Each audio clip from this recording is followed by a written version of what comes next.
सभी आंगनबाड़ी सेविका सहायिका मिनी बहनों का आज के इस वीडियो में स्वागत है। आज हम आपको फटाफट वो खबरें दिखाएंगे जो हाल फिलहाल में अभी ऑल इंडिया पर प्रकाशित की गई हैं। तो चलिए शुरू करते हैं। मिथिलेश बहन मुरादाबाद से आती, इन्होंने कहा था कि 10 नवंबर आज के दिन 1 से कक्षा 5 तक के बच्चों की परीक्षा कराई जाएगी, जिसमें आंगनबाड़ी बहनों की ड्यूटी लगाई गई है। और ये मिथिलेश बहन है मुरादाबाद से। इनके अलावा आप देख सकते हैं आंगनबाड़ियां बांटेंगी पुष्टाहार, इसके निर्देश जारी हो चुके हैं। साथ ही आपको बता दें कि एक मैटर था जिसमें लिखा है कि पोषाहार का वितरण समूह की महिलाएं नहीं करेंगी, ये केवल राशन को पहुंचाएंगी, बाकी आगे का जिम्मा आंगनबाड़ी के हवाले है और वो अपना करेंगी। इस तरह से यहां पर ये कुछ मैटर सामने हैं जो कि आशा देवी जिला इटावा से आती हैं, जसवंत नगर से। तो ब्लॉक इनका है जसवंत नगर, वहां से एक ये मामला सामने आया है और बहनों के ग्रुप में ये भेजा गया है। और आगे ले चलते हैं, आपको बता दें गवर्नमेंट ऑफ यूपी का एक ट्वीट आया था कि विदेशी कंपनियां बनेंगी आमदनी का जरिया। तो यहां पर अपने देश में विदेशी कंपनियों का आगमन और यहां पर नई नई फैक्ट्रियां लगाना, सरकार का कहना है कि इससे लोगों की आमदनी बढ़ेगी। फिलहाल के लिए गुमशुदा की तलाश का एक आर्टिकल आया था जो कि नाम है सोनू राजपूत, उम्र इनकी 16 साल है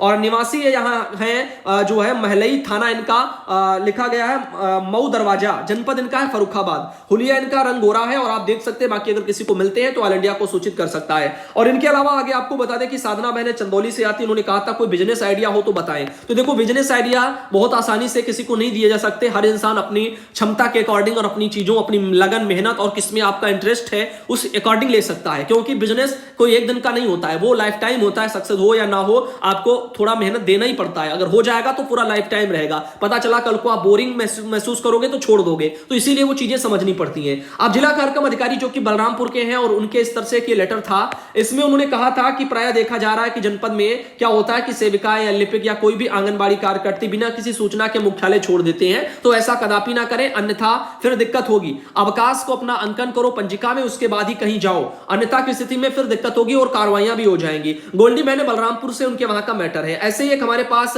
भोगनीपुर पड़ता है कानपुर देहात में, वहां से 5 नवंबर का एक लेटर आया था और ये निर्वाचन से जुड़ा हुआ दरअसल लेटर है। अमरौधा में और मलासा में 8 और 9 को यहां पर प्रशिक्षण वगैरह कराया जाएगा बीएलओ वर्करों का। ये कामनी बहन ने भेजा था। और इनके अलावा यहां पर एक मैटर था हमारे पास वैशाली से, चेहन कला पड़ता है वहां से। आदेश में आप देख सकते हो यहां पर काफी लोगों के नाम वाम लिखे, मनरेगा वरेगा विभाग का भी सब कुछ है। तो ये काफी थोड़ा हटके मुद्दा है, तो इसको हम छोड़ रहे हैं पीछे। इनके अलावा यहां पर आपको बताना चाहेंगे, ये बिहार सरकार का एक लेटर आपको दिखाते हैं जो कि 7 तारीख का है, निदेशक जी ने जारी किया था।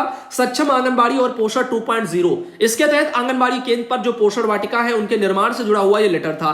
तो यहां पर बोला गया था कि 1000 स्क्वायर फीट जमीन की आवश्यकता है पोषण वाटिका के निर्माण के लिए। तो इसके बारे में लेटर था। हाल फिलहाल में भी ऑल इंडिया पर पूरा लेटर अच्छे से समझाया गया है। एक और बिहार सरकार से लेटर था, आप देख सकते हैं 7 तारीख का, और कई जिलों के जिला जो है प्रोग्राम पदाधिकारी को भेजा गया था। आईसीडीएस के अंतर्गत ISS NIP योजना के अंतर्गत 2017-18 का महालेखाकार यानी लेखा परीक्षा कार्यालय बिहार पटना के द्वारा जो अंकेक्षण हुआ है उसी से जुड़ा हुआ मैटर था। इसके बारे में भी ऑल इंडिया पर बात हो चुकी है। और इसके अलावा मध्य प्रदेश के शाजापुर जिले में 1998 यानी कि आप देख सकते हैं 1500 प्लस एक 498 का 2 मैसेज देखने को मिले। हाल फिलहाल में पैसा आया है, पोषण अभियान से जुड़ा हुआ पैसा है, आप यहां पर देख भी सकते हैं। लिखा भी है राष्ट्रीय पोषण मिशन, यहां पर आप देख सकते हैं ये रहा 498 का, और एक 1500 का भी राष्ट्रीय यहां पर पोषण मिशन का पैसा, और 7 तारीख का आप यहां पर डेट भी देख सकते हैं। तो ये उनके द्वारा भेजा गया। गुमशुदा की तलाश का एक मैटर आया, नीरज कुमार है पुत्र भगोले और ये निवासी है, ग्राम इनका हयात नगर है भौरा, और थाना इनका बेहटा है, मुजावर जिला इनका उन्नाव है। उन्नाव से ये लापता है यानी उन्नाव के रहने वाले हैं। अगर किसी को पता चलता है तो जानकारी साझा करें। इधर हमारे पास मध्य प्रदेश के रीवा से भी एक डीपीओ महोदय का लेटर है, अति आवश्यक सूचना है। वहां पर जो आंगनबाड़ी और सहायिका बहनें हैं उनको मिलने वाली प्रोत्साहन राशि से जुड़ा हुआ यह मैटर था। और प्रपत्र 1 और 2, 3 और 4 और 5 और 6 इस तरह से इनके बारे में पूरा अंकन दिया गया है। ऑल इंडिया पर इसको भी अच्छे तरीके से बताया था और सारी चीजों को डिस्कस हम कर चुके हैं। इसी संबंध में संचालनालय महिला बाल विकास विभाग मध्य प्रदेश में 12/10/2022 को ये एक लेटर इसी संबंध में जारी हुआ था। हाल ही में आंगनबाड़ी बहनों के प्रमोशन नहीं, उनके प्रोत्साहन से जुड़ा हुआ। और आगे ले चलते हैं, इसी संबंध में आप देख लीजिएगा एक बड़ा सा प्रपत्र भी था, प्रपत्र नंबर 1। जैसे कि मैंने कई प्रपत्र आपको बताए प्रोत्साहन से जुड़े हुए, तो इनमें सारे जो कॉलम हैं उन पर भी हम डिस्कस कर चुके हैं, किन किन आधारों पर कैसे कैसे प्रोत्साहन मिलना चाहिए, उन सब बातों पर भी डिस्कस ऑल इंडिया कर चुका है। और इसके अलावा ले चलते हैं आगे, और यहां पर आप देख सकते हैं यहां पर ये मैटर को अंजू बहन है उनके द्वारा भेजा गया था। साथ ही छोटेलाल बुनकर जी यानी राजस्थान सरकार से हमारे पास जानकारी, सरकार नहीं कह सकते, राजस्थान में आंगनबाड़ी यूनियन से आप कह सकते हैं जानकारी। तो पावटा जिला रायपुर में आंगनबाड़ी कार्यकर्ता सहायिका और आपकी आशा सहयोगिनी, इन सबके लिए दिनांक 6 तारीख को एक सभा का आयोजन कराया गया, उसी में वहां पर आजादी मांगी गई, अपने नियमितीकरण की आजादी, अपने मानदेय की आजादी, अपने वेतनमान की आजादी, अपने स्वाभिमान की आजादी। तो इस तरह से आंगनबाड़ी बहनों ने जोरदार वहां पर नारे लगाए हैं। तस्वीरें आपको हम दो दिखाना चाहेंगे। छोटा सा एक वीडियो था लगभग 30 सेकंड का, वो हम दिखाने का प्रयास कर रहे थे, लेकिन वो पता नहीं कौन से फॉर्मेट में वीडियो रिकॉर्ड हुआ है और अपलोड हुआ, जिसके बाद वो चल नहीं रहा सही से। और इसके अलावा आप देख सकते हैं यहां पर एक और मैटर आया था, जो कि दरभंगा जिले से हमारे पास एक ये जानकारी थी। एक आंगनबाड़ी बहन है, उनका वहां पर 21/9/22 को उनके वहां निरीक्षण हुआ। निरीक्षण के बाद स्पष्टीकरण मांगा गया। बहन ने कहा कि हमने स्पष्टीकरण सब दे दिया। उसके बावजूद 2 महीने बाद उनके ऊपर कार्रवाई के लिए फिर से लेटर निकाल दिया गया। और उससे पहले हुआ क्या कि 3000 रुपया इनसे, इनका कहना है प्राथमिका की, मांगा गया।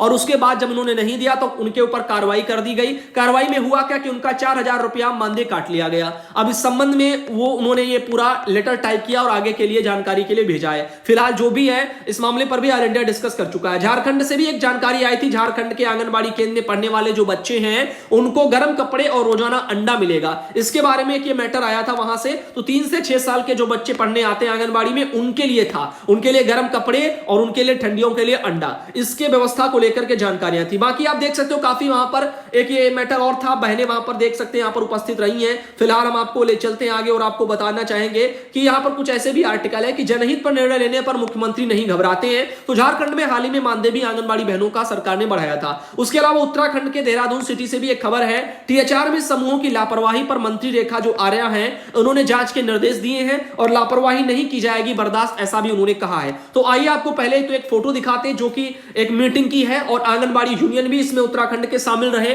और वहां के सभी जिलों के डीपीओ भी वहां पर देखने को मिले। तो आप देख सकते हो यहां पर अच्छे तरीके से एक मीटिंग कराई गई, मंत्री रेखा आर्या ने करवाई और इस बारे में उन्होंने जो समस्या आंगनबाड़ी बहनों को आ रही है उनके निराकरण के लिए बातें कही है। साथ ही साथ आंगनबाड़ी केंद्र भवन का किराए को लेकर के 3 करोड़ 81 लाख रुपया, साथ ही टीएचआर के लिए भी धनराशि 49 करोड़, ये सभी जनपदों को भेजी जा चुकी है और जो है उसके बारे में भी उन्होंने जो है जिक्र किया था। इनके अलावा ले चलते हैं आगे और आपको बताते हैं मोबाइल व मोबाइल रिचार्ज पर चर्चा भी की गई। नए मोबाइल के लिए भी मांग की गई है केंद्र सरकार से और उनको अच्छा मोबाइल मिले इसके लिए भी मांग उन्होंने की है और काफी पैसे भी मांगे गए हैं। अधिकारियों की जो है डीपीओ से रिपोर्ट भी तलब करने के निर्देश दिए गए हैं। केंद्र सरकार से 18,000 देखो फोन वगैरह की मांग, तो यहां पर पैसे की मांग हुई है, यानी कि वहां पर 18,000 फोनों की मांग की गई, 18,000 रुपए फोन के लिए नहीं मांग की गई है, यहां पर ध्यान रखना। तो दरअसल कुछ बहनें हैं जिनको फोन नहीं मिला था, वो रह गई थी और उन्हीं की मांग को लेकर के चीजें हैं। आगे अधिक बेहतर किया जा रहा है पोस्टर ट्रैकर ऐप, इस पर भी चर्चाएं हुई हैं। साथ ही साथ दिवाली पर बहनों को पैसा मिल गया था पहले ही अक्टूबर का, ये सबसे पहले आपको उत्तराखंड में ही देखने को मिला। बाकी आप देखिएगा समाचार वगैरह एक और आई, प्रियंका चोपड़ा, ये लखनऊ में अभी देखने को मिली थी और ये दरअसल गई कहां, आंगनबाड़ी केंद्र पर इन्होंने विजिट किया था और जो भी गांव वगैरह इनका था लालपुर, वहां पर गई थी और बच्चों और महिलाओं से उन्होंने मुलाकात की थी और वो पूछ रही थी क्या बच्चों को खिलाती हैं क्या नहीं खिलाते हैं, तो ये सब उन्होंने कुछ जानकारियां ली। फिलहाल के लिए एक फोटो वहां से आप देख सकते हो, कुछ और भी फोटो आई थी। ऑल इंडिया पर फिलहाल चर्चा हो चुकी है, तो हम ऐसे मैटर को भी पीछे थोड़ा छोड़ते हैं क्योंकि उतना ज्यादा ये भी जरूरी नहीं है। तो फिलहाल के लिए आज के इस वीडियो को यहीं रखते हैं। धन्यवाद।